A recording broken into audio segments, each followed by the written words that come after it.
Puji nama Tuhan, haleluya. Selamat beribadah jemaat Tuhan yang dikasihi Tuhan. Ada haleluya? Boleh lambaikan tanganmu, katakan haleluya. Haleluya. Senang rasanya kita bisa berkumpul kembali di rumah Tuhan untuk memuji, memuliakan Tuhan. Mari siapkan hati kita untuk kita memuji, memuliakan Tuhan. Terima kasih Tuhan, terima kasih. Haleluya. Kami rindu Tuhan. Kami rindu datang kepadamu Tuhan. Terima kasih Tuhan. Kami rindu memuji, memuliakan namamu. Kami mau datang dengan segala kerinduan kami untuk memuliakan namamu, menyenangkan hatimu Tuhan. Apapun yang kami alami, kami percaya di dalam nama Yesus ada pemulihan, di dalam nama Yesus ada kuasa, di dalam nama Yesus ada keselamatan, di dalam nama Yesus ada pertolongan bagi kami semua. Terima kasih Tuhan, terima kasih. Dalam nama Yesus, terima kasih. Mari angkat suaramu menyembah Tuhan. Haleluya. Terima kasih Tuhan. Mari katakan terima kasih Tuhan. Mari katakan sebab Engkau baik Tuhan. Haleluya. Mari sembah Dia.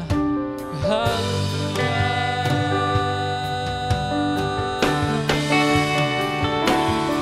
Terima kasih Tuhan.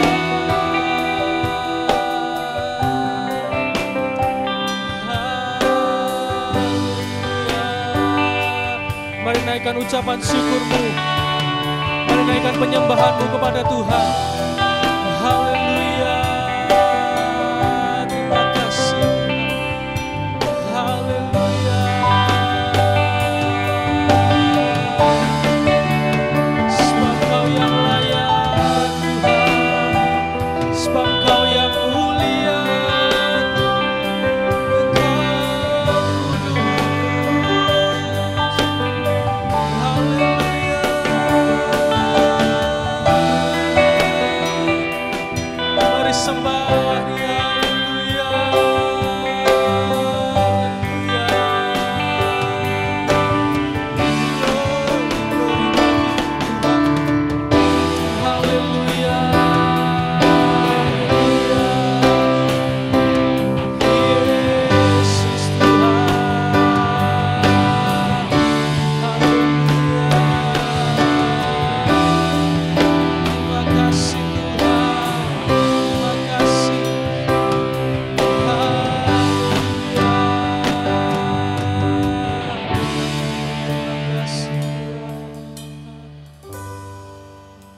Namamu Tuhan,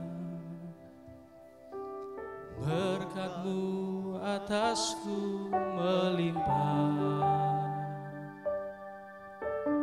Mulialah namamu Tuhan, Kau layak terima pujian tertinggi. Kudus, kudus, kuduslah Tuhan. Suci, suci, sucilah Tuhan selamanya. Amin. Terima kasih Tuhan, kami bersyukur. Mulialah namamu Tuhan, berkat-Mu atasku melimpah. Terima kasih Tuhan. Mulialah namamu Tuhan, Kau layak terima pujian tertinggi.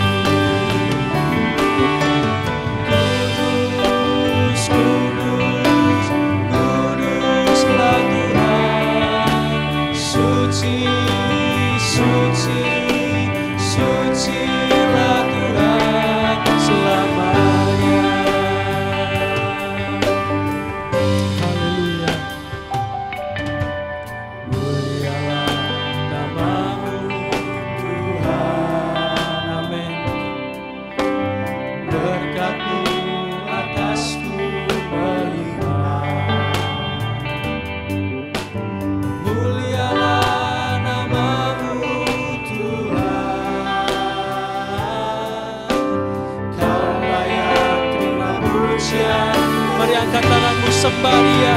Haleluya. Kudus, kudus, kuduslah Tuhan. Suci, suci, sucilah Tuhan selamanya. Kudus, kudus, kudus, kudus, kuduslah Tuhan.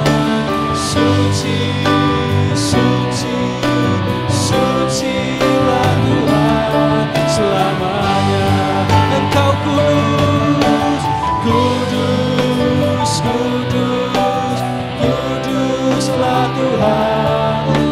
Suci, suci, sucilah Tuhan selamanya. Haleluya. Mulialah nama-Mu Tuhan. Engkau Yesus Tuhan kami, Engkau Yesus Raja kami. Haleluya.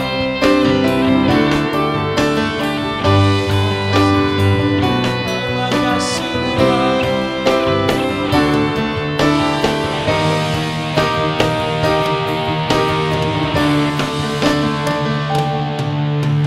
Kudus, kudus, kuduslah Tuhan. Suci, suci, sucilah Tuhan. Kudus, kudus, kudus, kuduslah Tuhan. Suci, suci, sucilah Tuhan selamanya. Mari angkat tanganmu, sembah, muliakan Dia. Kudus, kudus, kuduslah Tuhan. Suci, suci, sucilah Tuhan. Kudus, kudus, kuduslah Tuhan. Suci, suci, sucilah Tuhan. Kudus, kudus, kuduslah Tuhan. Suci, suci, sucilah Tuhan selamanya.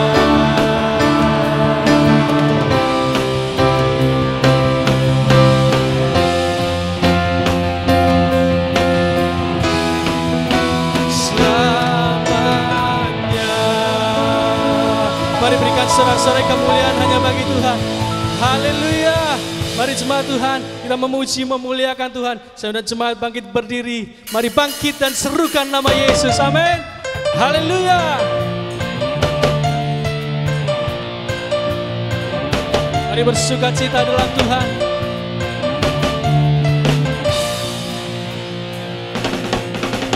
Bangkit, serukan nama Yesus. Mari maju, maju, nyatakan kuasanya. Kita buat iblis gemetar, kalahkan tipu dayanya dengan kuasa namanya. Bangkit, serukan, bangkit, serukan. Sama-sama kita serukan nama Yesus.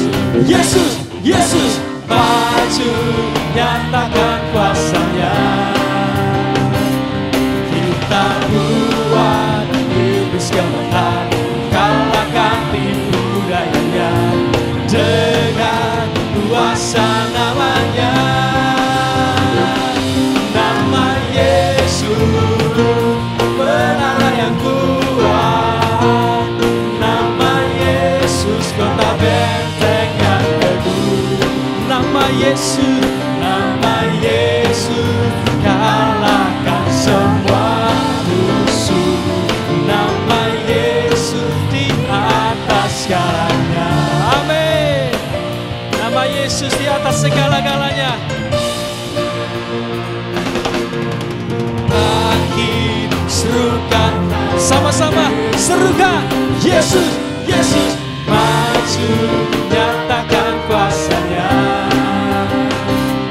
Kita buat iblis gemetar, kalahkan tipu dayanya dengan kuasa namanya. Bangkit serukan, lebih keras, lebih semangat lagi. Yesus, Yesus maju nyatakan kuasa-Nya. Mari buat iblis gemetar. Kita buat iblis gemetar, kalahkan tipu dayanya dengan kuasa namanya. Nama Yesus menara yang kuat, nama Yesus kota benteng yang teguh, nama Yesus kalahkan semua musuh, nama Yesus di atas segala. Mari tepuk tangan sama-sama. Nama Yesus, haleluya, menara yang kuat, nama Yesus kota benteng yang teguh, nama Yesus kalahkan semua musuh, nama Yesus di atas segalanya, nama Yesus di atas. Sekali lagi, nama Yesus, nama Yesus di atas segalanya. Haleluya. Yang percaya nama Yesus nama yang menyelamatkan, boleh lambaikan tangan. Nama Yesus nama yang membebaskan, nama yang menyembuhkan. Amin. Haleluya. Terima kasih Tuhan. Di atas segala nama, nama yang telah membebaskanku, segala kuasa tunduk, segala kuasa tunduk pada nama itu. Yesus Tuhan segala Tuhan. Nama di atas segala nama, nama di atas segala nama, nama yang telah membebaskanku, segala kuasa tunduk, segala kuasa tunduk pada nama itu. Yesus Raja segala raja, Engkau yang termulia, Engkau yang termulia di bumi di surga, termasyhur perkasa selamanya. Engkau yang berkuasa di dalam jalan, ada kuasa dalam nama Yesus. Engkau yang termulia, Engkau yang termulia di bumi di surga, termasyhur perkasa selamanya. Engkau yang berkuasa di dalam jalan, ada kuasa dalam nama, ada kuasa, ada kuasa dalam nama Yesus. Haleluya. Terima kasih Tuhan, ada kuasa di dalam nama Yesus. Firman terangi jalan kami. Haleluya. Firman terangi jalanku, perisai iman di setiap waktu. Dia melindungi, lindungiku dari segala. Tak pernah ku ragu, karena Dia bersamaku, setia menjaga dengan kuasa mulia. Hanya di dalam namanya Yesus Dia sumber pengharapan di sepanjang hidupku. Hanya di dalam kuasa-Nya pasti tersedia kemenangan bagiku selama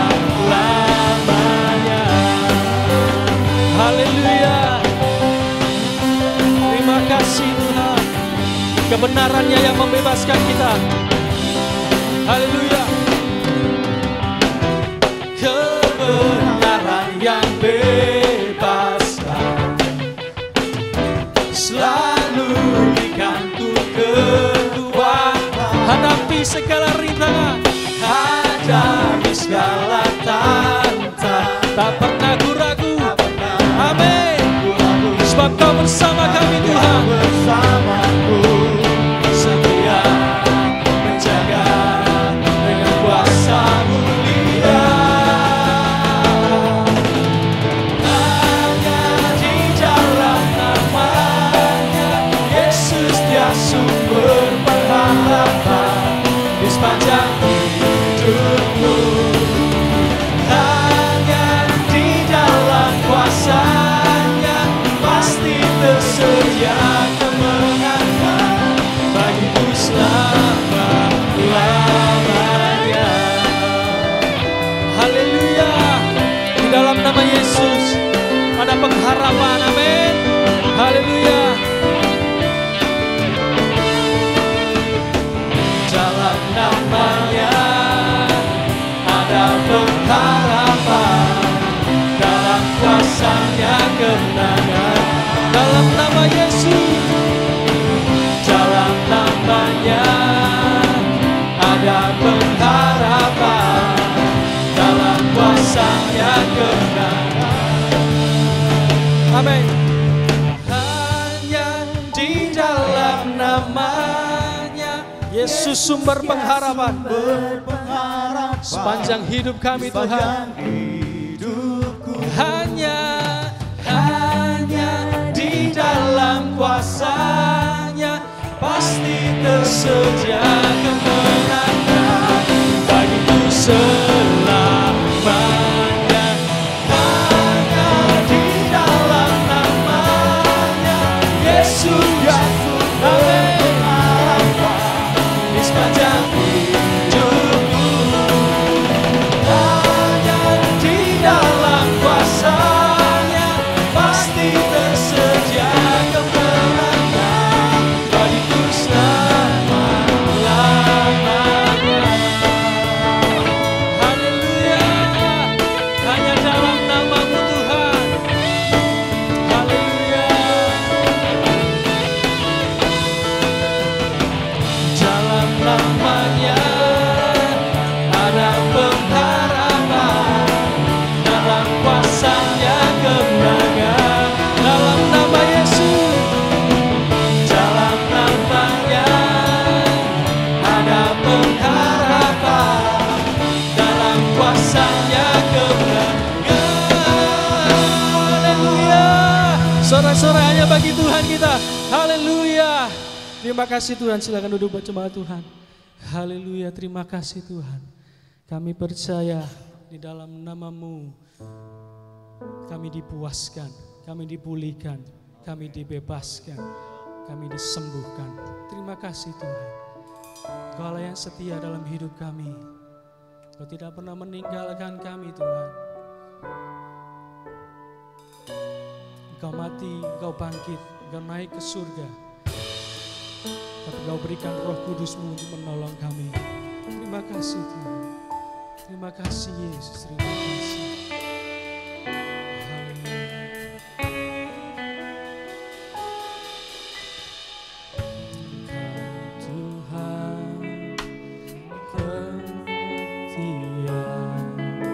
Sumber kekuatanku, Engkau Yesus, Juru Selamatku, harapanku, jawabanku.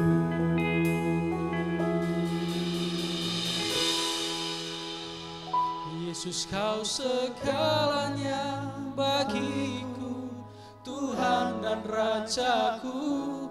Kasih sayang-Mu melimpah di dalam hidupku. Salib-Mu tebusku, bebaskanku, sembuhkan aku.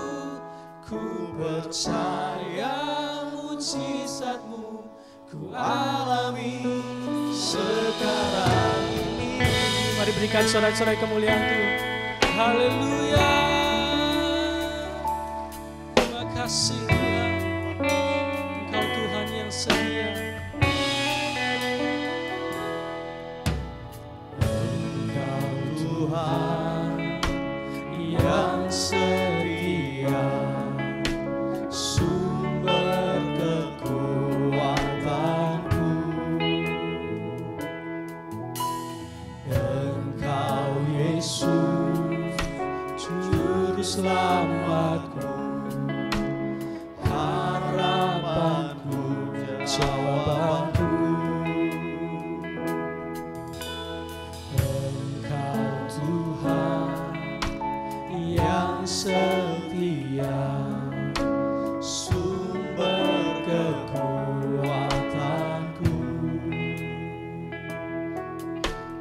Engkau Yesus, juru selamatku, harapanku, jawabanku. Yesus, kau segalanya bagiku, Tuhan dan Rajaku.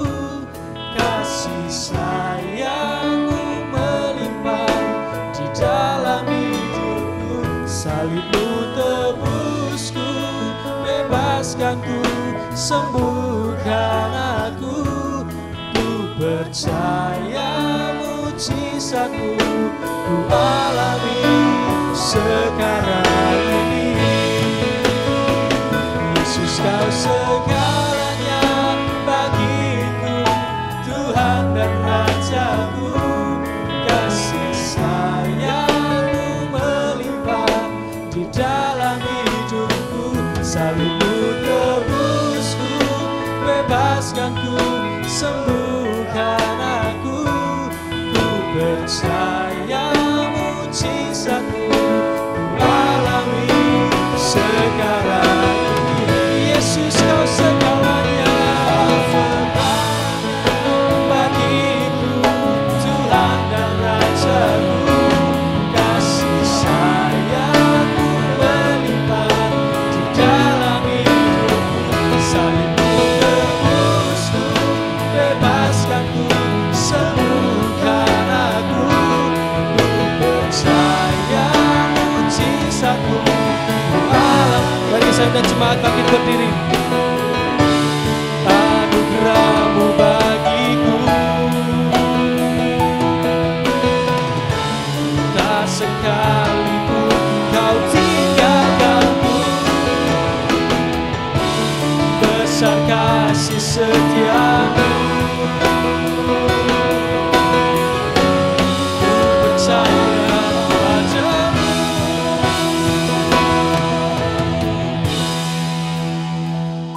Yesus, kau segalanya bagiku, Tuhan dan Rajaku. Kasih sayang-Mu melimpah di dalam hidupku. Salib-Mu tebusku, bebaskanku, sembuhkan aku. Ku percaya mujizat-Mu ku alami sekarang ini. Yesus, segalanya, Yesus, kau segalanya bagi Dia Tuhan, Dia Raja kami Tuhan. Kasih sayang-Mu melimpah di dalam hidupku. Salib-Mu tebusku, bebaskanku, sembuhkan aku. Kasih sayang-Mu alami sekarang ini. Segalanya bagiku, Tuhan dan Rajaku. Kasih sayang-Mu melimpah di dalam hidupku.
segala-galanya.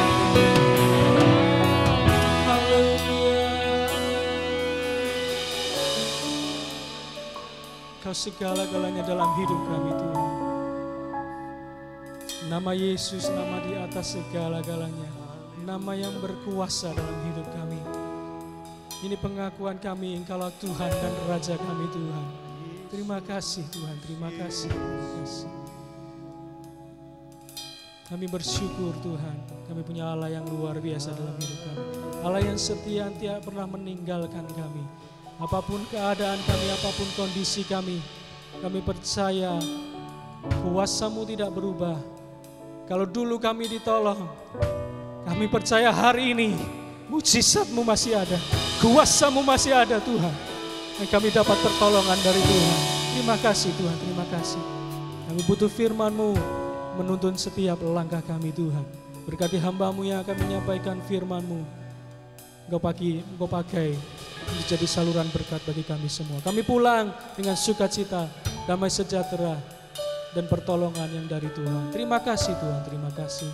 Kami bersyukur dalam nama Tuhan Yesus Kristus. Haleluya. Amin. Silakan duduk Bapak.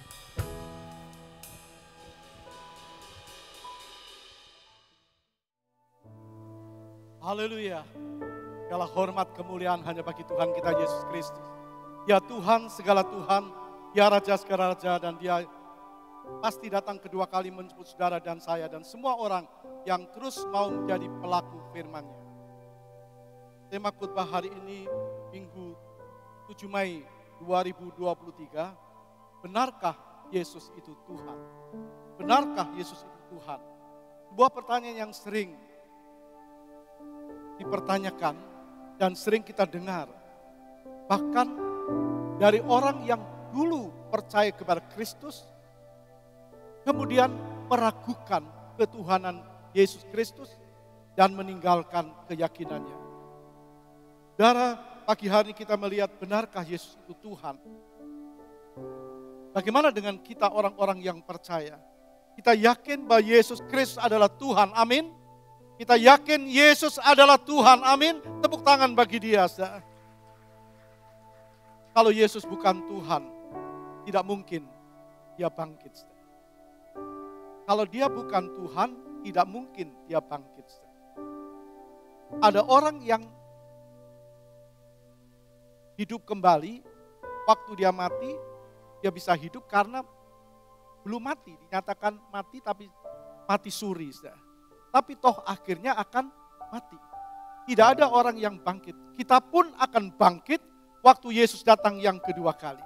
Jadi kita melihat kebangkitannya, kebangkitan Kristus itu menyatakan bahwa Dia benar-benar adalah Tuhan. Nah kita bertanya mengapa mereka ada yang meragukan ketuhanan Kristus. Kenapa ada orang yang percaya berpaling lalu meragukan ketuhanan Kristus?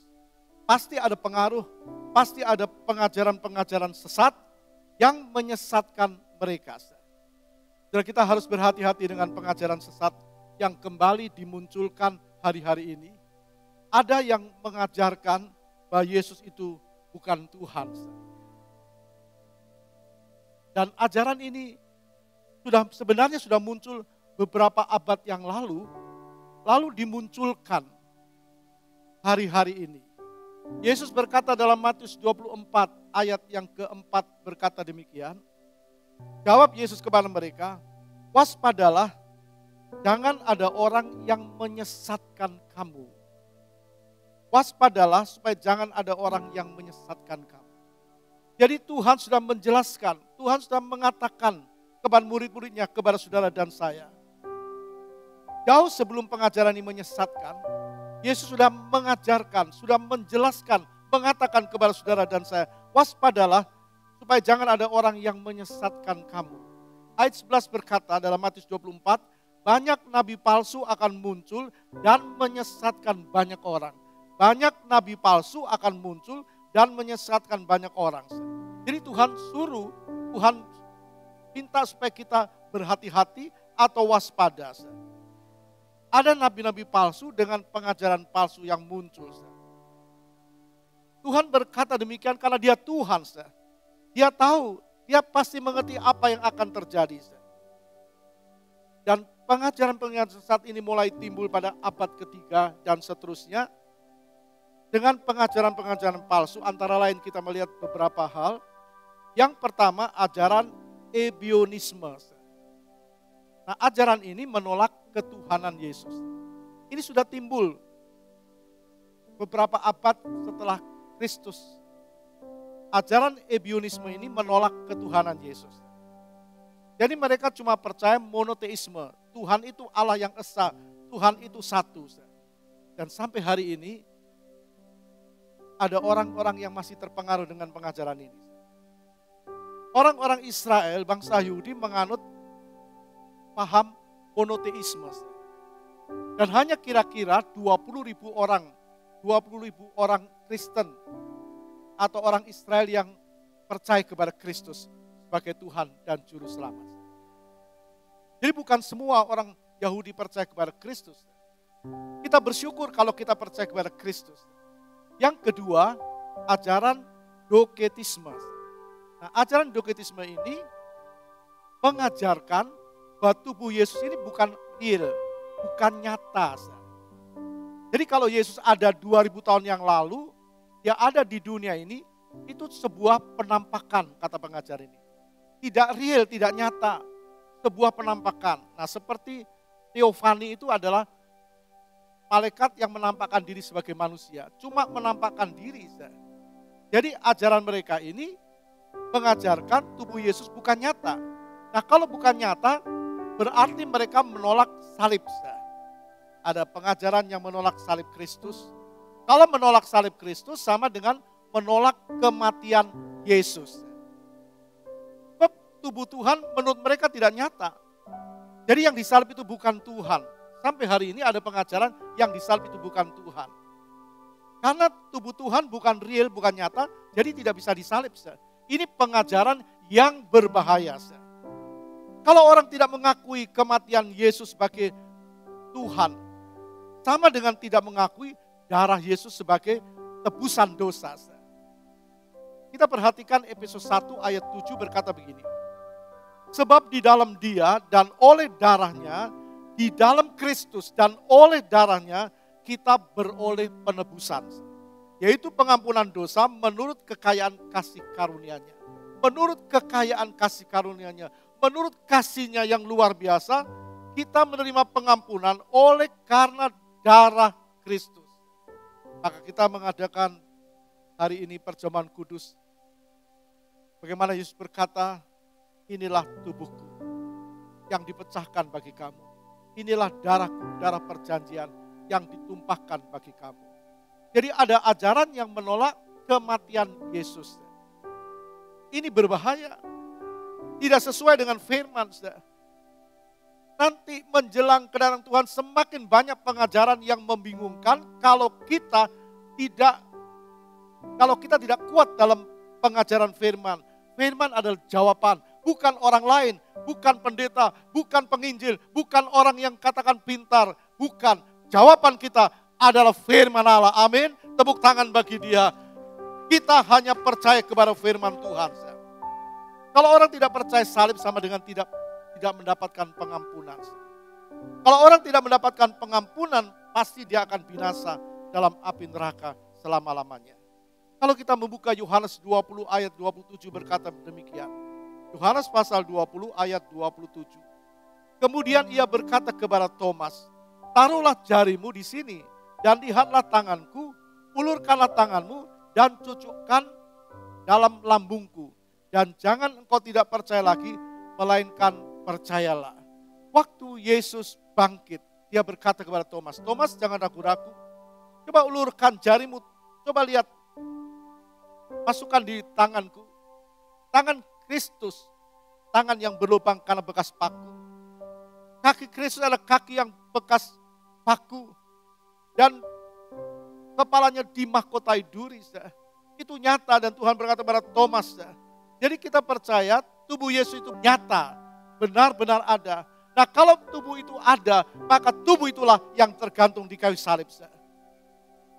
Jadi kita percaya Yesus yang mati di kayu salib. Waktu dia bangkit, kemudian dia naik ke sorga. Bagaimana nanti tanggal 18 kita memperingati kenaikannya ke sorga. Terangkat, tubuhnya terangkat. Saudara. Bukan tidak nyata, tapi nyata. Kita melihat Kisah Rasul 1 ayat 9. Sesudah ia mengatakan demikian, terangkatlah ia, disaksikan oleh mereka, dan awan menutupnya dari pandangan mereka. Sesudah dia mengatakan demikian, kamu akan beroleh kuasa, kata Tuhan, apabila Roh Kudus turun ke atas kamu, dan kamu akan menjadi saksi. Terangkatlah ia, disaksikan oleh mereka, dan awan menutupnya dari pandangan mereka. Tubuhnya terangkat ke sorga, saudara.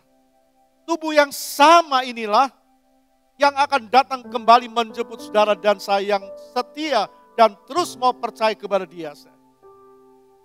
Jadi para malaikat berkata, kenapa kamu menatap ke langit? Kita baca ayat 10 dan 11. Ketika mereka sedang menatap ke langit waktu ia naik itu, tiba-tiba berdirilah dua orang yang berpakaian putih dekat mereka dan berkata kepada mereka, hai orang-orang Galilea, mengapakah kamu berdiri melihat ke langit?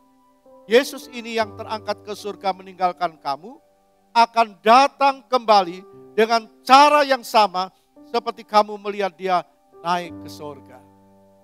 Tuhan jelaskan, malaikat diutus Tuhan untuk menyampaikan kepada orang-orang waktu itu, orang-orang Galilea yang melihat ke langit, yang terpana kagum waktu Yesus naik ke surga, waktu dia terangkat ke surga, maka malaikat berkata, hai orang-orang Galilea, mengapakah kamu berdiri melihat ke langit? Yesus ini yang terangkat ke surga meninggalkan kamu, akan datang kembali. Jadi kita percaya Yesus pasti datang yang kembali kedua kali, amin. Kita percaya Yesus pasti datang yang kedua kali. Yesus ini yang terangkat ke surga meninggalkan kamu, akan datang kembali dengan cara yang sama. Dengan cara yang sama. Kalau kita membuka Sakaria, di situ dijelaskan pasal 14, bagaimana Kristus akan datang kembali, kakinya menginjak bukit Zaitun. Dengan cara yang sama, waktu kamu melihat dia naik ke surga. Jadi yang disalib itu benar-benar Yesus. Jangan mau diragukan. Jangan terkecoh dengan pengajaran-pengajaran yang menyesatkan. Yang ketiga ada ajaran Gnostik. Ajaran Gnostik ini menolak inkarnasi Kristus. Jadi ajaran ini menolak Allah jadi manusia. Nah menurut mereka manusia itu adalah manusia daging penuh dengan dosa. Jadi nggak mungkin Allah masuk di manusia daging yang penuh dengan dosa. Maka mereka menolak Allah jadi manusia. Padahal kita tahu Yesus jadi manusia. Allah jadi manusia tanpa dosa. Tidak bisa berbuat dosa sebab dia Tuhan. Dan mereka mencoba mengotak-atik dengan logika mereka. Kalau manusia pasti dosa. Penuh dengan dosa. Bagaimana mungkin Allah jadi manusia? Dan ajaran ini sampai hari ini tetap ada. Jangan mau dibimbangkan. Kalau orang menolak inkarnasi Kristus, sama dengan menolak kematiannya. Karena Allah tidak jadi manusia, maka Allah tidak naik di Bukit Golgota. Dengan menolak kematiannya, berarti juga menolak untuk menerima pengampunan dosa. Kalau tidak menerima pengampunan dosa, tidak mendapatkan tempat surga. Jadi Alkitab jelas. Kita sekarang membaca dalam Kolose 1 ayat 22. Kolose 1 ayat 22.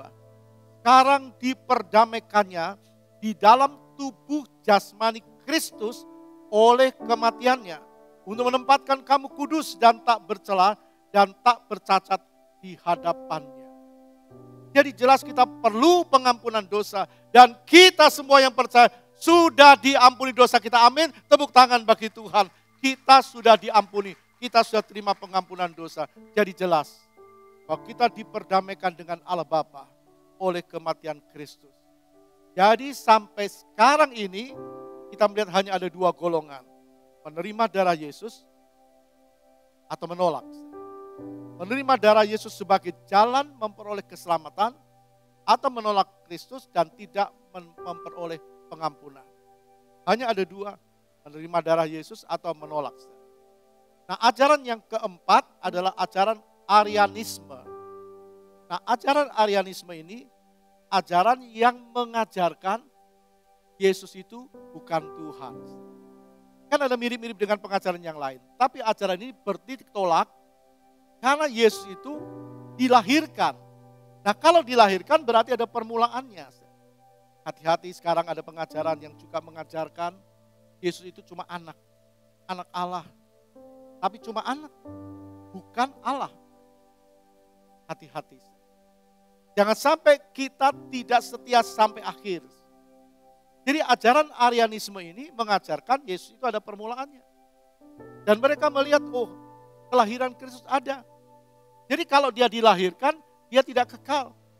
Jadi mana ada manusia kekal dalam arti kata, kalau Tuhan tidak memberikan kekekalan, karena manusia pasti akan mati.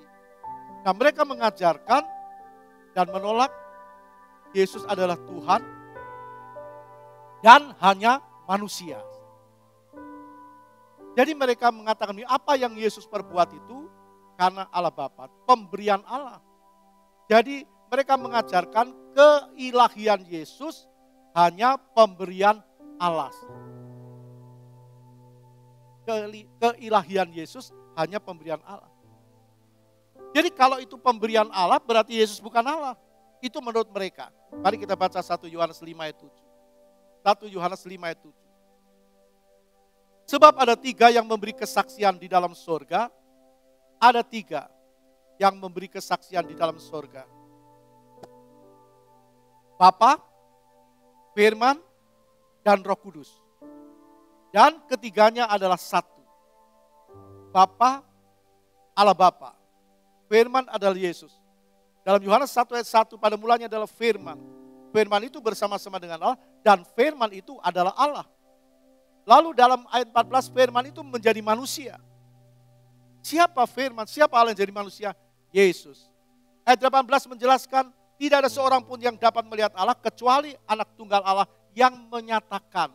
Jadi kalau kita percaya Yesus, kita percaya kepada Tuhan, bukan? Kita harus berhati-hati dengan pengajaran-pengajaran yang menyesatkan. Kalau Yesus itu Allah, jadi kita tahu Bapa itu adalah Allah Bapa. Yesus adalah Allah Anak atau Anak Allah. Dan Roh Kudus adalah Roh Kudus. Ini firman, saudara. Tapi ada orang yang mengotak-atik mengatakan Roh Kudus itu adalah ibu, Roh Kudus itu adalah wanita. Kalau disebut Bapa, kita mengerti itu adalah laki-laki. Malaikat Tuhan berkata kepada Maria, Maria engkau akan mengandung dan melahirkan seorang anak laki-laki. Kalau Bapa menyatakan diri sebagai Bapa, Yesus disebut sebagai Kristus. Kau akan lahir, Maria katakan, malaikat Tuhan berkata, Maria kau akan melahirkan seorang anak laki-laki. Masa Roh Kudus wanita? Hati-hati. Orang makin pintar mengotak-atik dengan otaknya dan tidak mungkin akan bisa. Nanti kita akan melihat itu. Jadi kalau mereka tidak percaya Yesus, berarti mereka juga tidak percaya Roh Kudus. Kalau mereka tidak percaya Roh Kudus, mereka juga tidak percaya pekerjaan Roh Kudus.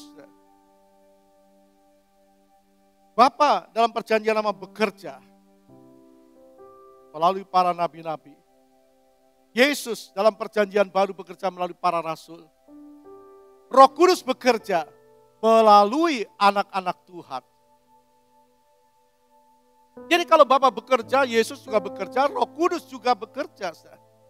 Kita baca Yohanes 14 ayat 26. Tetapi penghibur, yaitu Roh Kudus, yang akan diutus oleh Bapa dalam namaku, dialah yang akan mengajarkan segala sesuatu kepadamu dan akan mengingatkan kamu akan semua yang telah kukatakan kepadamu. Bagaimana mungkin Roh Kudus bukan Allah, dia bisa mengingatkan? Roh Kudus itu Allah. Disebutkan tetapi penghibur itu oknum. Dikatakan dia itu pribadi atau oknum yang akan mengajarkan. Ini pekerjaan Roh Kudus. Kita tahu ada pengajaran yang menolak pekerjaan Roh Kudus. Pekerjaan Roh Kudus menghibur, mengajar, mengingatkan. Roh Kudus pekerjaannya menghibur, mengajar, mengingatkan. Jadi seseorang tidak akan mampu mempertahankan imannya hari-hari menjelang kedatangan Tuhan tanpa peran Roh Kudus di dalam orang itu. Karena Roh Kudus menghibur, mengajar, dan mengingatkan. Ada orang yang berpendapat, pengacara yang berpendapat, itu kan dulu waktu Kisah Para Rasul. Jadi mereka berpendapat kalau orang percaya kepada Kristus, ya maka Roh Kudus sudah ada di dalam dirinya. Memang benar, saudara. Tidak mungkin kita percaya kepada Kristus kalau tidak ada Roh Kudus yang menunjukkan kepada kita. Itu Roma pasal 12. Pasti karena Roh Kudus menunjukkan jalannya, ini loh jalannya. Bapa punya jalan, Yesus jalannya, Roh Kudus menyatakan ini loh jalannya. Dan kita percaya kepada Roh Kudus, kita percaya kepada Tuhan. Dia adalah Allah yang menghibur, mengajar, mengingatkan. Kalau mengajar berarti terus dia akan ajar, mengajar, mengingatkan, menghibur. Dan pekerjaan Roh Kudus itu, waktu Yesus naik ke surga, dia berkata begini, aku akan minta kepada Bapa Roh Kudus, Roh penghibur. Dia akan diberikan kepadamu karena namaku, atas namaku. Jadi Yesus minta kepada Bapa turunkan Roh Kudus, oknum Allah yang ketiga. Maka dalam Kisah Rasul pasal 2 ayat 4 berkata begini, maka penuhlah mereka dengan Roh Kudus. Nah ini perbedaannya. Siapa mereka? Murid-murid Tuhan. Kalau disebut murid berarti juga orang yang percaya kepada Tuhan, bukan? Kita orang percaya. Kalau disebut murid, mereka percaya. Tapi kenapa Tuhan baru berkata, kamu akan memperoleh kuasa apabila Roh Kudus turun ke atas kamu. Ini pekerjaan Roh Kudus. Semua kita ada Roh Kudus. Tapi Roh Kudus akan bekerja dalam hidup kita. Menghibur, mengajar, mengingatkan kepada kita. Kita baca Kisah 2 ayat 4 dikatakan, maka penuhlah mereka dengan Roh Kudus. Penuh dengan Roh Kudus. Lalu mereka mulai berkata-kata dalam bahasa-bahasa lain, seperti yang diberikan oleh Roh itu kepada mereka untuk mengatakannya.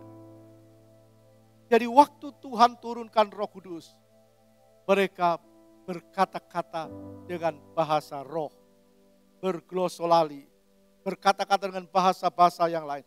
1 Tesalonika pasal 5 ayat 17. 1 Tesalonika pasal 5 ayat 17. Tetaplah berdoa. Bagaimana orang bisa kuat berdoa? Bagaimana orang bisa lama berdoa? Bagaimana orang bisa menyembah kepada Tuhan? Fokus. Karena pekerjaan Roh Kudus. Karena itu ayat 19 kita baca. Ayat 19. Jangan padamkan roh. Jangan padamkan roh. Dan saya yakin saya melihat firman Tuhan Kisah 2:4 terus berlanjut. Murid-murid penuh dengan Roh Kudus. Orang-orang mendengar firman sampai murid-murid dan mereka juga penuh dengan Roh Kudus. Karena itu kita melihat dalam Kisah Rasul dikatakan jangan padamkan roh. Maksudnya berdoalah dengan penuh Roh Kudus. Kalau kita sudah penuh dengan Roh Kudus, kita tidak boleh malu. Kita terus berdoa bukan memamerkan diri, bukan menonjolkan diri. Tapi Roh Kudus akan memakai lidah kita untuk memuliakan Allah. Hati-hati dengan pengajaran yang menolak pekerjaan Roh Kudus. Menolak bahasa lidah, menolak glosolali dan sebagainya. Sekarang kita lihat ajaran yang kelima, yang menyesatkan adalah Nestorianisme. Nestorianisme ini juga ajaran yang menolak keilahian Yesus. Jadi mereka tidak percaya kalau Yesus itu ilahi. 100% Allah dan 100% manusia. Ajaran ini menolak atau tidak percaya Yesus 100% Allah, 100% manusia. Nah kalau dia Allah tidak mungkin 100% manusia. Kalau mereka 100% manusia, kalau Yesus 100% manusia menurut mereka, ya tidak mungkin 100% Allah. Jadi mereka tidak percaya darah Yesus adalah darah Allah. Mereka tidak percaya darah Kristus. Padahal darah Kristus inilah yang mengampuni dosa kita. Yang menyembuhkan kita. Yang memulihkan kita. Jadi dengan alasan mereka bilang keduanya berbeda. Manusia dengan Allah. Mereka tidak percaya Yesus 100% Allah, 100% manusia. Hati-hati. Ini pengajaran akan dipakai iblis untuk menggoncang iman anak-anak Tuhan. Apalagi yang tidak setia. Yohanes 3:16 kita baca. Karena begitu besar kasih Allah akan dunia ini, sehingga ia telah mengaruniakan anaknya yang tunggal. Supaya setiap orang yang percaya kepadanya tidak binasa, melainkan beroleh hidup yang kekal. Bapa telah mengaruniakan anaknya yang tunggal. Yesus Kristus, supaya setiap orang yang percaya kepada Kristus tidak binasa, melainkan beroleh hidup yang kekal. Jadi kita percaya darah Yesus adalah darah Allah. Karena itulah darah yang bisa memberikan pengampunan dosa. Bukan anggur ini. Tapi kita percaya waktu Yesus memberikan anggur kepada para muridnya. Waktu dia memberikan roti, dia berkata, inilah tubuhku yang dipecahkan. Jadi waktu kita masuk dalam perjamuan kudus, meskipun kita pegang roti, tapi kita percaya, Tuhan, terima kasih buat tubuh. Bukan roti ini, tapi tubuh Tuhan yang mengampuni kita. Terima kasih buat darah-Mu Tuhan. Darah-Mu yang menyucikan aku. Darah-Mu yang mengampuni aku. Jadi kita tetap percaya Yesus adalah Tuhan. Nah, ajaran yang keenam adalah ajaran Eutikianisme. Eutikianisme. Nah, ajaran ini hampir sama dengan ajaran sebelumnya, ajaran Nestorianisme. Jadi tidak percaya Yesus itu 100% Allah dan 100% manusia. Hampir sama. Tidak percaya waktu Yesus di bumi 100% Allah, 100% manusia. Mereka mengatakan waktu Yesus di bumi, di dalam diri Yesus hanya sebagian sifat Allah dan sebagian sifat manusia. Hanya sebagian sifat manusia, sebagian sifat Allah. Sifat manusia yang tidak baik, tidak ada sifat manusia yang baik. Hanya ada sebagian sifatnya Allah. Nah, kalau cuma sebagian, maka jelas Yesus bukan Allah menurut mereka. Karena itu mereka berpendapat Allah hanya memakai Yesus dan diberi sifatnya Allah. Kalau orang langsung menolak, tidak percaya Yesus.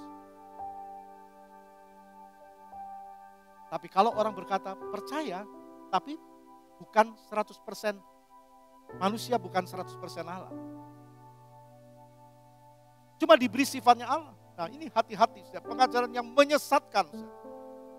Kalau kita percaya Yesus, kita percaya firman sumbernya, maka kita lihat apa Yesus katakan dalam Yohanes 13 ayat 13. Yohanes 13 ayat 13. Kamu menyebut aku guru dan Tuhan. Dan katamu itu tepat, sebab memang akulah guru dan Tuhan. Mana ada manusia mau berani berkata dia Tuhan, kalau bukan Yesus. Sebab memang dia Tuhan. Maka dia berkata kepada murid-muridnya, kamu menyebut aku guru dan Tuhan. Dan katamu itu tepat, sebab memang akulah guru dan Tuhan. Jadi siapa yang mengatakan Yesus? Siapa Yesus adalah Tuhan? Apa Yesus ngaku-ngaku dia Tuhan? Banyak orang ngaku-ngaku dipakai Tuhan. Tapi Yesus bukan mengaku-ngaku Tuhan. Memang dia Tuhan. Apa murid-muridnya mentuhankan Yesus? Apa orang mentuhankan Yesus, menuhankan Yesus sebagai Tuhan? Tidak. Memang Yesus Tuhan. Sebelum dunia ini ada, Yesus sudah ada. Dia Tuhan. Kita baca Markus 14, ayat 61 dan 62. Tetapi ia tetap diam dan tidak menjawab apa-apa. Imam besar itu bertanya kepadanya sekali lagi, katanya, apakah engkau Mesias, anak yang terpuji? Jawab Yesus, akulah dia. Dan kamu akan melihat anak manusia duduk di sebelah kanan yang maha kuasa dan datang di tengah-tengah awan di langit. Ini Yesus yang bilang. Kalau orang bilang, kita bisa meragukan apa yang orang katakan. Kalau berdasarkan penemuan akal budinya. Tapi kalau Yesus yang mengatakan, kita harus percaya apa Yesus katakan. Dan itu membuat kita kokoh iman kita. membuat kita kuat sampai akhir. Tadi ayat itu berkata, tetapi ia diam dan tidak menjawab apa-apa. Imam besar itu bertanya kepadanya sekali lagi, apakah engkau Mesias? Apa engkau juru selamat? Anak yang terpuji, anak Allah. Jawab Yesus, akulah dia. Dan kamu akan melihat anak manusia. Maksudnya Yesus duduk di sebelah kanan yang maha kuasa dan datang di tengah-tengah awan di langit. Yesus pasti datang kedua kali. Amin. Tepuk tangan bagi dia. Yesus pasti datang yang kedua kali. Dan saya mengharapkan kedatangannya. Saya yakin kalau dia datang, dia akan mengangkat saya dan saudara. Dan semua orang yang tetap percaya kepadanya. Kalau di dunia ini kita cuma sementara. Semua yang kita peroleh di dunia akan kita tinggalkan. Tidak ada orang yang bisa membawa semua kekayaan. Tidak mungkin. Semua akan ditinggal di dunia. Jadi Yesus sendiri menjelaskan bahwa dia adalah Mesias, dia juru selamat. Dia sendiri mengakui bahwa dia adalah anak Allah. Dia juga tegaskan dia akan datang kembali menjemput saudara dan saya. Nah kalau dia akan datang kembali, berarti dia naik ke surga. Kalau naik ke surga berarti dia bangkit.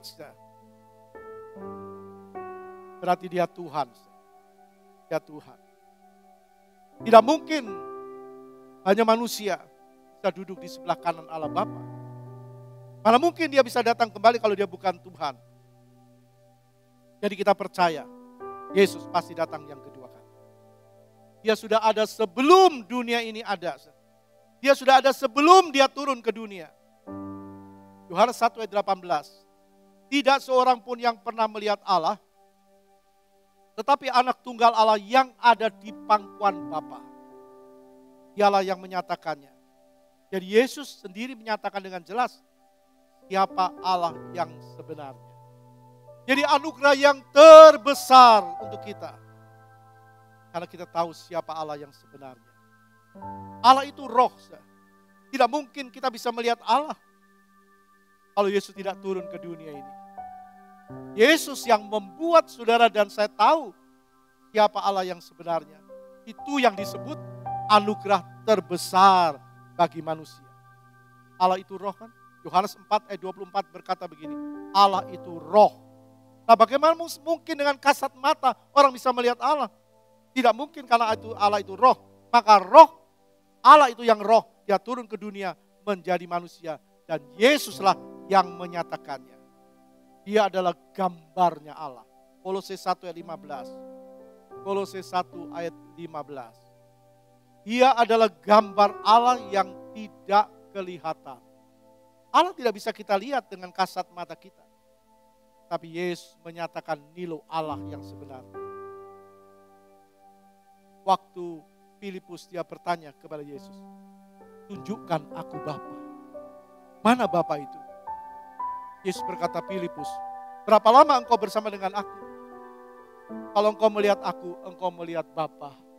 Kita bersyukur. Kita punya Yesus yang menyatakan Allah yang sebenarnya. Jangan tinggalkan dia. Kondisi apapun. Manusia pasti bisa mengecewakan kita. Tidak ada orang yang tidak bisa mengecewakan orang lain. Tapi jangan karena dikecewakan lalu kita tinggalkan Tuhan. Karena berapa lama toh di dunia ini ukurannya dengan di surga yang kekal. Allah itu roh. Allah menyatakan bahwa Yesus adalah gambarnya Allah. Dan Allah menyatakan bahwa dia adalah Allah yang benar. Yesus menyatakan dirinya satu dengan Bapa. Yohanes 10 ayat 30. Yohanes 10 ayat 30. Aku dan Bapa adalah satu. Itu bukan berarti Yesus adalah Bapa, Bapa adalah Yesus, tidak. Jelas tadi kita membaca 1 Yohanes 5 ayat 7. Sebab ada 3 yang memberi kesaksian di surga.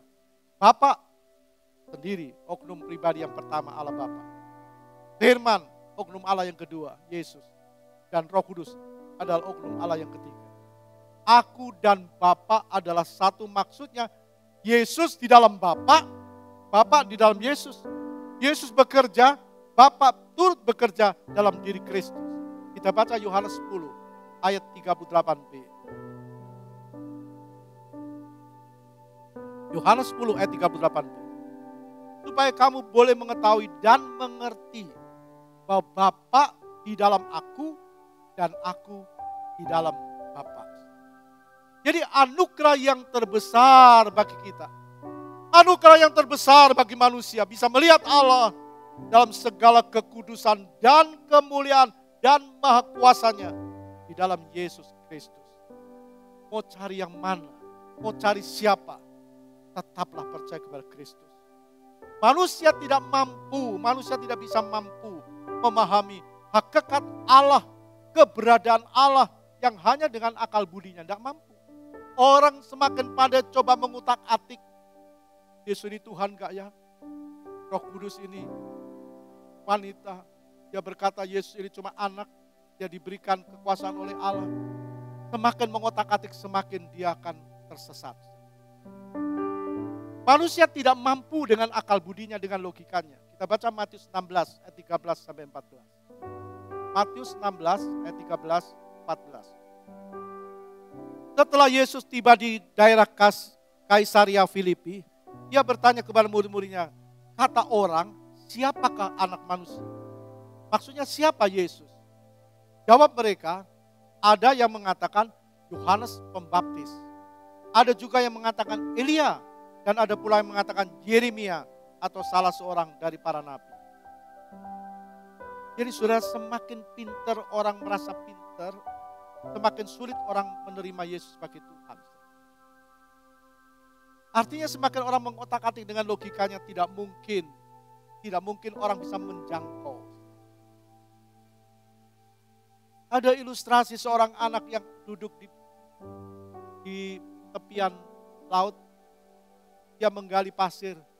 Lalu orang melihat anak ini ambil air laut. Kemudian dimasukkan ke lubang yang dia gali. Dia pikir dia bisa memasukkan semua air laut. Itu sama dengan pikiran kita. Tidak mungkin kita bisa menjangkau Allah tanpa Allah menjangkau kita. Tanpa Allah memberikan kita pengertian. Artinya hanya oleh anugerah Allah, hanya oleh anugerah Bapa, baru manusia bisa mengerti. Kita baca ayat 15 sampai 17. Ayat 15 sampai 17. Lalu Yesus bertanya kepada mereka, kepada murid-muridnya, tetapi apa katamu? Siapakah aku? Tetapi apa katamu, siapakah aku ini? Maka jawab Simon Petrus, engkau adalah Mesias, anak Allah yang hidup. Kata Yesus kepadanya, berbahagialah engkau Simon bin Yunus, sebab bukan manusia yang menyatakan itu kepadamu, melainkan Bapakku yang di sorga. Jadi kita mengerti, tanpa hikmat Allah, tanpa pekerjaan roh dalam diri orang itu, orang akan memakai akalnya, logikanya, dan semakin dia akan tersesat. Jangan coba otak-atik dengan akal manusia, pasti tersesat. Sebab ini sudah tertulis, firman Allah sudah menjelaskan, ya Tuhan, akal budi tidak bisa menjangkau Allah. Allah yang menjangkau manusia dan memberikan hikmatnya kepada manusia, sehingga dia bisa mengerti. Jadi seseorang itu selamat atau tidak, Alkitab menyatakan yang pertama, karena Yesus. Karena Yesus. Maksudnya karena Yesus rela turun ke dalam dunia ini. Yang kedua, karena orang itu mau percaya kepada Yesus. Jadi kita yang menentukan. Orang itu yang menentukan. Tuhan telah menyatakan dirinya siapa dia. Tinggal orang itu yang menentukan. Apakah dia mau menerima atau menolak. Yesus sudah memberikan dirinya. Dan orang itu sendiri yang harus. Ya, aku mau terima. Nah, mengapa ada orang-orang yang tidak mau terima? Mengapa ada orang-orang yang mau disesatkan? Kita baca 2 Korintus 4 ayat 3 dan 4. 2 Korintus 4 ayat 3 dan 4. Jika Injil yang kami beritakan masih tertutup juga, maka ia tertutup untuk mereka yang akan binasa. Yaitu orang-orang yang tidak percaya, yang pikirannya telah dibutakan oleh ilah zaman ini, sehingga mereka tidak melihat cahaya Injil tentang kemuliaan Kristus yang adalah gambaran Allah. Jadi kalau orang tidak bisa terima, ada oknum lain. Firman Allah berkata, dibutakan mata batinnya oleh ilah zaman ini. Oleh pengajaran sesat. oleh iblis. Jadi konsekuensinya, kalau sampai menolak, Yohanes 3 ayat 18. Barang siapa percaya kepadanya, ia tidak akan dihukum. Konsekuensinya Yohanes 3 ayat 18. Barang siapa percaya kepadanya, ia tidak akan dihukum. Barang siapa tidak percaya, ia telah berada di bawah hukuman. Sebab ia tidak percaya dalam nama anak tunggal Allah, Yesus Kristus. Firman Allah jelas. Sebab ia tidak percaya dalam nama anak tunggal Allah, Yesus. Kalau dia anak tunggal Allah, kalau dia Yesus, dia Allah. Sebab firman Allah berkata, ia telah berada di bawah hukuman sebab ia tidak percaya. Jadi orang yang tidak percaya Yesus itu Tuhan, yang cuma berkata, oh dia anak, oh dia cuma diberikan sedikit sifat Allah dan sebagainya. Di mana dia nanti berada? Jangan mau diragukan. Menolak atau menerima, berpaling atau murtad, tergantung pilihan orang. Jadi menolak atau tidak menerima, berpaling atau murtad, ya pasti kehilangan keselamatan. Tapi berbahagialah Tuhan berkata kepada Simon Petrus. Bukan manusia yang mengatakan, Simon bin Yunus, bukan manusia yang mengatakan kepadamu, tapi Bapa.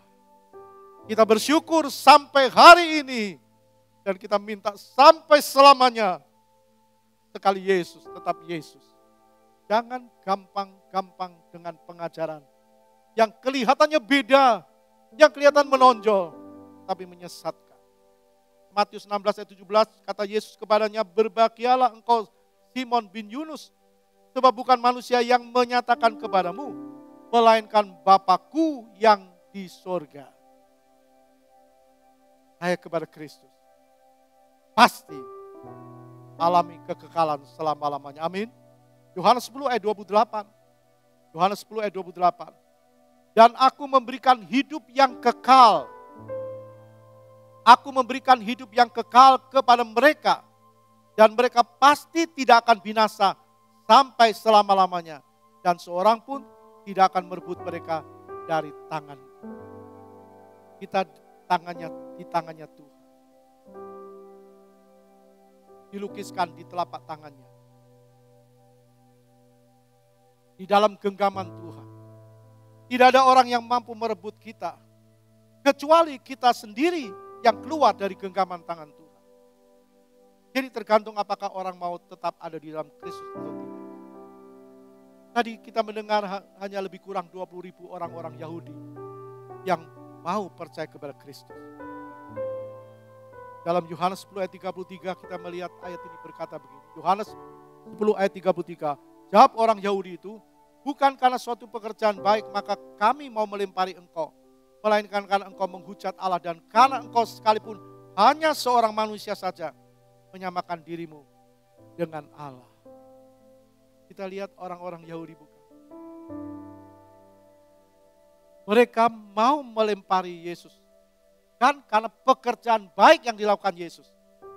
Karena menurut mereka Yesus cuma manusia. Menyatakan dirinya dengan Allah. Jadi mereka tidak percaya. Orang Yahudi tidak percaya. Ada banyak muncul pengajaran, mulai muncul. Kalau Yesus berkata, kalau Tuhan jelaskan, bawalah persembahanmu, persepuluhanmu kepada Allah. Aku akan buka tingkap langit mencurahkan berkat yang berkelimpahan. Allah sendiri yang berkata. Tapi ada orang munculkan, oh di Israel tidak lagi berlaku perpuluhan itu. Mereka tidak percaya Yesus. Bagaimana mereka bisa berkata seperti itu? Dan perpuluhan ini bukan zaman Taurat, sebelum zaman Taurat sudah ada dalam Kejadian. Waktu Abraham memberikan persembahan pada Melkisedek yang tidak berbapa, tidak beribu. Siapa dia? Gambaran daripada Tuhan. Dan Yesus dalam Injil Matius pasal 21 ayat 21 dijelaskan. Semua dilakukan tapi yang ini tidak boleh ditinggalkan. Kita mau ikuti yang mana? Ikuti manusia, kepandaian manusia atau Tuhan. Nah, kembali kepada umat Yahudi, banyak yang tidak percaya, doakan mereka. Sebab firman Tuhan pasti digenapi. Amin. Firman Tuhan pasti digenapi. Roma 11 ayat 23. Tetapi mereka pun akan dicangkokkan kembali jika mereka tidak tetap dalam ketidakpercayaan mereka. Sebab Allah berkuasa untuk mencangkokkan mereka kembali. Jadi saya yakin Yesus akan membuka dirinya kepada umatnya. Umat pilihannya, bangsa pilihannya. Sekalipun sekarang masih menolak, tapi saya yakin menjelang kedatangan yang kedua kali, banyak orang-orang Yahudi akan bertobat dan percaya kepada Kristus. Bagaimana mungkin Yesus tinggalkan umatnya? Bangsa tidak mungkin. Firman Allah berkata, kalau mereka tidak tetap dalam ketidakpercayaan mereka. Kalau mereka percaya, pasti Tuhan akan terima. Filipi 2 ayat 10-11. Filipi 2 ayat 10-11. Supaya dalam nama Yesus bertekuk lutut segala yang ada di atas bumi dan yang ada di bawah bumi. Dan segala lidah mengaku Yesus Kristus adalah Tuhan bagi kemuliaan Allah Bapa. Amin. Jadi kita yakin Tuhan akan membuka dirinya. Dan saya percaya bukan cuma orang-orang Yahudi yang akan bertobat percaya, tapi akan banyak orang percaya. Banyak orang bertobat. Bagaimana dengan kita? Kalau kita tidak kuat, kalau kita tidak sungguh-sungguh mulai sekarang. Firman Allah berkata banyak orang dipanggil tapi sedikit dipilih. Yang terdahulu bisa menjadi yang terkemudian. Tapi bagi anak-anak Tuhan yang setia, yang tetap setia, mari terus kita setia kepada Tuhan. Sampai waktunya kita yakin Dia Tuhan akan bawa kepada kita sampai ke kekekalan di surga selama-lamanya. Mari tepuk tangan bagi Dia. Tuhan berkati kita. Ya Allah yang hidup, Ya Allah yang benar, yang mengasihi saudara dan saya. Betapa dahsyat Engkau. Kita bangkit. Betapa dahsyat Engkau. Pencipta segala yang ada. Dulu, sekarang, sampai selamanya hanya Engkau Tuhan. Betapa dahsyat Engkau. Engkau Tuhan, pencipta segala yang ada.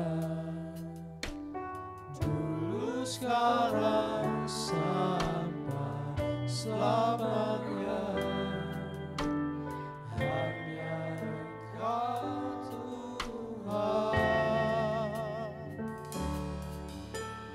Maka selami pikiranmu tak terukur panjang setiamu.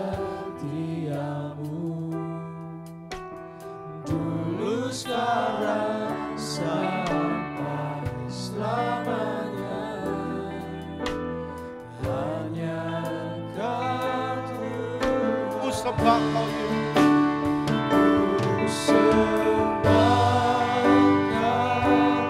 Yesus. Sementara kita mempersiapkan diri dalam perjalanan.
Tuhan, Kau melihat setiap kami.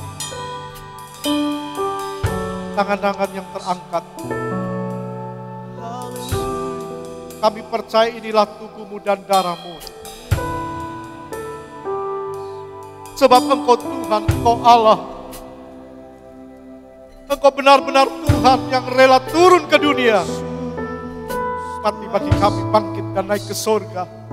Dan akan datang kembali menjemput kami yang terus percaya kepada-Mu. Terima kasih Tuhan, terima kasih. Tuhan, dengar segala doa kami. Tuhan, tuntun langkah-langkah kami. Tuhan, kuatkan iman kami. Supaya kami hanya percaya kepada-Mu. Terpujilah Engkau selama-lamanya. Kita dengar firman Tuhan. Dan ketika mereka sedang makan, Yesus mengambil roti, mengucap berkat, memecah-mecahkannya, lalu memberikannya kepada murid-muridnya dan berkata, ambillah, makanlah, inilah tubuhku. Kita makan tubuh Tuhan dengan iman dalam nama Bapa, Anak, dan Roh Kudus, Tuhan Yesus Kristus.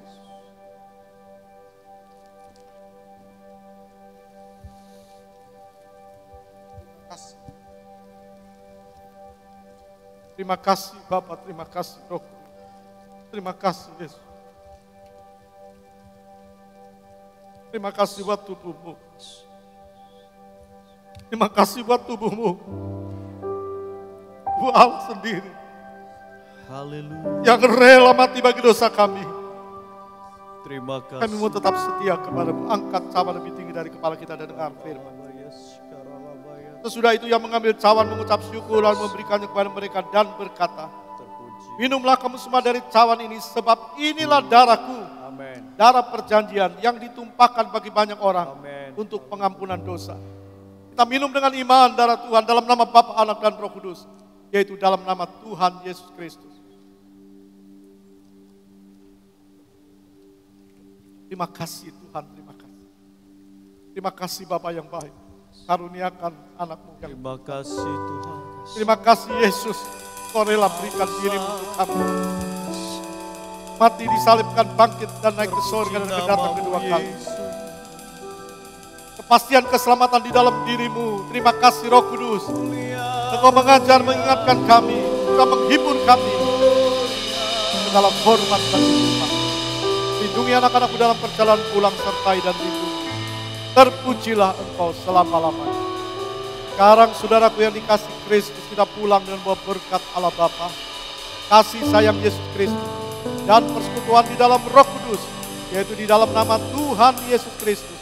Hari ini sampai Maranatha, Tuhan Yesus datang yang kedua kali. Supaya percaya katakan amin.